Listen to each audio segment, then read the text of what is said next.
For secondary alkyl halides, जब भी आपने नेमिंग करनी है सेकेंडरी अल्काइल हैलाइड की, you will have to place the secondary before naming that molecule. For example, if you consider the structure at the page 168, at the top of this page, you will observe that bromide atom is attached to the carbon atom, which is further attached to two carbon atoms. So this carbon is the secondary carbon and this alkyl halide is the secondary alkyl halides. तो जैसे ही secondary या tertiary होगा तो secondary के लिए आपने word secondary use करना है और tertiary के लिए tertiary word जो है वो यूज़ मस्ट करना है जब आप उसकी नेमिंग करेंगे. तो यहाँ पे आपका secondary आ जाएगा आइसोप्रोपाइल. प्रोपाइल मीन्स के आपका फंक्शनल ग्रुप सेकंड कार्बन पे अटैच हो तो उसको आइसोप्रोपाइल कहते हैं. आइसो कहा जाता है. Propyl means 3 carbon atoms and bromide means के ब्रोमाइड एटम उसके साथ अटैच है. टर्शरी ब्यूटाइल ब्रोमाइड, उसमें क्या है कि आपका हेलोजन एटम्स ऐसे ग्रुप के साथ अटैच है that will further attach to 3 carbon atom, so it will be tertiary carbon and this molecule is the tertiary alkyl halide. अब इसमें 4 कार्बन एटम्स आ रहे हैं, so it will be butyl and bromide इसके साथ attach है, so it will be bromide. N butyl bromide, इसमें क्या होगा, एन जो है वो स्ट्रेट चेन को इंडिकेट करता है पोजीशंस को और स्ट्रेट चेन को इंडिकेट करता है. जब भी स्ट्रेट चेन होगी then you will have to place the n. N means straight chain, butyl means 4 carbon atoms, bromide means के ब्रोमाइड एटम उसके साथ अटैच है. ठीक है. तो जब भी आपने कॉमन नेमिंग करनी है तो आपने प्राइमरी होगा तो सिंपल लिख लेना है, सेकेंडरी के लिए सेकेंडरी, टर्शरी के लिए टर्शरी, फिर आगे आपने उसकी नेमिंग कर देनी है कि वो उसमें कितने कार्बन्स हैं, फिर उसके बाद हेलोजन एटम्स को प्लेस कर देना है. ठीक है. IUPAC system of naming, that is the international union of pure and applied chemistry के अकॉर्डिंग नेमिंग करनी है. For this purpose you have to select the longest continuous chains that exhibit the halogen atoms. जिस तरह आपने alkane, alkyne, alkynes, benzene वगैरह की naming की है, एज इट इज़ ही इसकी भी करनी है.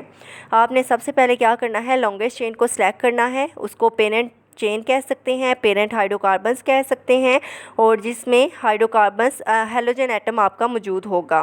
फिर आपने प्रीफिक्स यूज़ करना है हेलो. हेलो में आप क्या यूज़ कर सकते हैं कि अगर क्लोराइड एटम अटैच है तो क्लोरो, ब्रोमाइड अटैच है ब्रोमो, फ्लोरीन और आयोडीन को यूज़ नहीं कर सकते क्योंकि फ्लोरीन जो है वो स्मॉलर इन साइज़ है, मोर इलेक्ट्रोनेगेटिव इन नेचर, बहुत फास्ट रिएक्शन देती है, एक्सप्लोजन काज कर सकती है. That's why we can't use fluoride.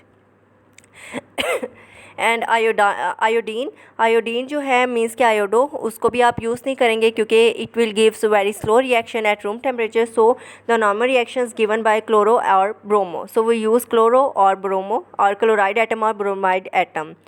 Position numbers जो है, पोजिशनल नंबर्स इंडिकेट किया जाता है जिसमें हेलोजन्स एटम होगा और सब्स्टिट्यूएंट होगा. ठीक है. तो आपने नंबरिंग वहाँ से स्टार्ट करनी है जहाँ पे हेलोजन एटम क्लोज होगा, वहाँ से आपने नंबरिंग स्टार्ट करनी है. सबसे पहले लॉन्गेस्ट चेन को सिलेक्ट किया, उसके बाद आपने नंबरिंग वहाँ से करनी है जहाँ पे आपका हेलोजन एटम क्लोज होगा, वहाँ से नंबरिंग करनी है. फिर आपने देखना है कि वो किस नंबर पे हेलोजन एटम अटैच है, तो आपने हेलोजन एटम की नंबरिंग करके उसकी पोजीशन बता देनी है. उसके बाद फिर आपने जो जो सब्स्टिट्यूएंट अटैच होंगे उनकी पोजीशन और उस सब्स्टिट्यूएंट का नेम आपने बता के उसकी नेमिंग कर देनी है. फिर आपकी पेरेंट चेन आ जाती है. जैसे कि फर्स्ट में आ जाता है ब्रोमो, वो फर्स्ट कार्बन के साथ अटैच है तो ये ब्रोमो ब्यूटेन हो जाएगा क्योंकि 4 कार्बन्स. नेक्स्ट में देखें तो ब्रोमो ग्रुप भी अटैच है और दूसरा सब्स्टिट्यूएंट भी अटैच है जो कि मिथाइल है. तो आपने पहले हेलोजन एटम की नेमिंग करनी है, डैट विल बी 2 ब्रोमो. यहाँ से क्लोज है ना, आपके लॉन्गेस्ट चेन को सिलेक्ट किया, फिर 2 ब्रोमो और थर्ड पे मिथाइल ग्रुप अटैच है तो 3 मिथाइल ब्यूटेन. उसके बाद क्या आ जाता है कि ब्रोमो ग्रुप जो है वो सेकंड कार्बन के साथ अटैच है. आपने लॉन्गेस्ट चेन को सिलेक्ट किया, 1 2 3 कार्बन को प्लेस किया तो सेकंड पे ब्रोमो ग्रुप अटैच है, 2 ब्रोमो और 3 कार्बन हैं तो प्रोपेन आ जाएगा जो कि पेरेंट चेन. इसके अलावा इसको ये नेमिंग ऐसे भी कर सकते हैं इथाइल क्लोराइड के इथाइल ग्रुप है, इथाइल मीन्स 2 कार्बन एटम उसके साथ हेलोजन एटम अटैच है, so it will B ethyl chloride. Next is the isopropyl bromide, क्योंकि फंक्शनल ग्रुप सेकंड कार्बन के साथ अटैच है, so it will B iso. Propyl में 3 carbon atoms और bromide group attach है. नेक्स्ट इज़ द कार्बन, उसके साथ bromide attach है और कार्बन के साथ 3 आपके मिथाइल ग्रुप अटैच है. इट्स मीन कि ये आपका टर्शरी कार्बन एटम होगा क्योंकि हेलोजन एटम ऐसे कार्बन के साथ अटैच है जो फर्दर 3 कार्बन के साथ अटैच है, so it will be tertiary butyl bromide. Total 4 carbon atoms है और ब्रोमाइड इसके साथ एटम अटैच है.